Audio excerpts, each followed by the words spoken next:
welcome back to Mac UET. In this lecture we are going to discuss the poles and zeros of a transfer function. Right?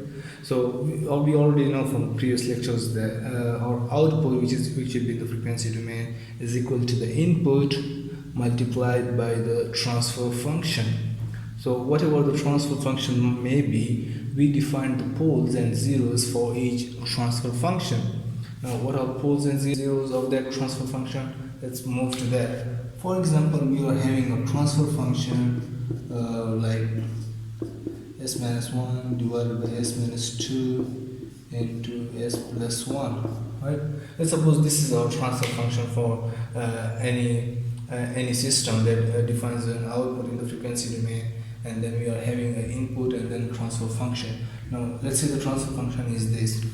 So what will be the poles and zeros of this transfer function?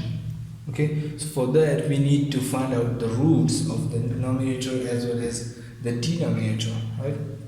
So the roots of the numerator of this transfer function would be called as zeros, right? So the roots of numerator would be zeros, while the roots of the denominator would be termed as poles, right? Now, like for example, in this case, if we equate s minus 1 is equal to 0, right?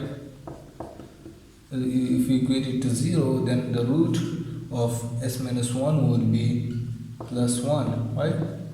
That means that if we replace s with 1, then it would get the whole transfer function to 0, and that's why the roots of the numerator would be termed as zeros, right? Because when we put the rule in this equation, it would get the whole transfer function to 0. Now, the same would be the case with the denominator when we try to find out its roots, right? For example, if we take the denominator is equal to 0, it means s minus 2 into s plus 1 is equal to 0. That means either s is equal to plus 2 or s is equal to negative 1, right? So these two are the roots of the denominator. Now, if we replace the s with positive 2 or negative 1, it would get the denominator 0, right? If we take s as positive 2, then it will get this term 0, right? And same, if you get s is equal to negative 1, then it will make this one 0, right? Means the whole denominator will get to the 0, and then anything divided by 0 will be infinity, right? So s minus 1 divided by 0 would be infinity, right? So that means that whenever we put the root of the denominator in the transfer function, it gets us to infinity, and infinity is sometimes is like an edge or the pole, right? So that's why they term the roots of the denominator of transfer function as poles, right? So I hope it is very much clear, because the roots of the denominator gets us to 0, and that's why those roots, like for example in this case it is plus 1, will be termed as zeros, right?